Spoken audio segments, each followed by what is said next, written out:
So hey guys welcome back to my channel. Very good morning तुम्हाला. तर चला ब्लॉगला सुरुवात करूया. आज मी मस्तपैकी सगळं आवरून करूनच बसलेले आहे. आंघोळ सगळे कामं झालेले आहेत.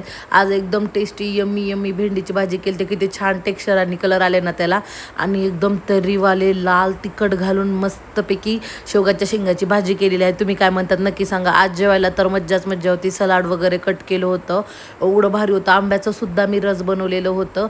मी ह्यांना जेवायला दिले. ह्यांना म्हणले चलो चलो, एकदम हॉटेलमध्ये जेवल्यासारखं फील यावं बोलून. खरं म्हणजे किती छान ना.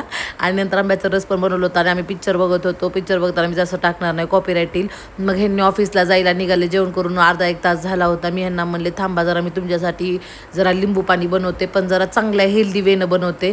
कारण की आहे ना, हे जे म्हणजे लिंबू पाणी आहे ना, ह्याच्यामध्ये जर तुम्ही सब्जा टाकलात ना तर ते पोटाला पण थंड असते माहिती आहे का. जेणेकरून उन्हात फिरला तरी ते जरा इम्युनिटी पॉवर वाढवते करतात. आणि एवढं जास्त गरज आहे ना, जे लोक तुमच्या घरातून बाहेर निघालेत ना, त्यांनी नक्की त्यांना हे लिंबू पाणी द्या, जेणेकरून त्यांनी आजारी पडणार नाहीत. आणि आजारी पडल्यावर त्यांना त्राससुद्धा होणार नाही. आणि ज्यांना घरात बसून सुद्धा डिहायड्रेशन वाटत आहे ना, त्यांनी पण नक्की प्या. एकदम बेस्ट आहे. त्यामध्ये सब्जा घाला, आपल्या लिंबू घाला आणि पाणी प्या. दुसरं काहीच घ्यायची गरज नाही. त्यानंतर संध्याकाळी ह्यांनी म्हणले की मला जरा इंटरेस्टिंग काहीतरी खाऊ वाटायला. मग मी म्हणले की 2 मिनिट के मॅगी बनायचं आहे. आता सगळ्यात मोठं खोटं हे आहे, जसं आपले रिश्तेदार आपल्याला खोटं बोलतात, आपले नातेवाईक आपल्याला खोटं बोलतात की 2 मिनिटात मॅगी बनते का. नाही, आपली रिश्तेदार आपल्याला कसं खोटं बोलतात, तिकडल्या चुगल्या करतात तसंच.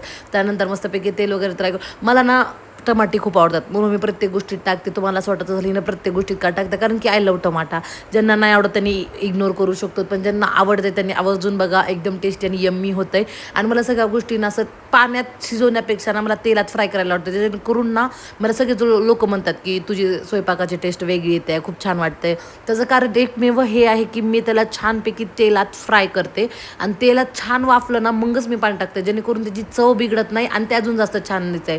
नंतर नातेवाईकांना कुटून असं नातेवाईकांना कुटू शकत नाही, म्हणून असं मॅगीला कुटून घालायचं आहे त्या पाण्यामध्ये. आणि इथं आपली मॅगी तयार झालेली आहे. एकदम तिखट मिरच्या घालायचे, कारण की आपले नातेवाईक जसे तिखट आहेत तसंच मिरच्या पण घालायचे आहेत.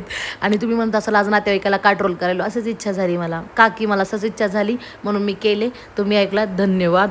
आणि आज काय झालं की नुसतं लेट जाय करायला ते. आणि हो, मॅगी खूप जास्त टेस्ट आणि यम्मी झाली. तुम्ही माझी नक्की रेसिपी फॉलो करा. आणि चंद्र बघत भेटूया नेक्स्ट व्हिडिओमध्ये. Bye bye, lots of love.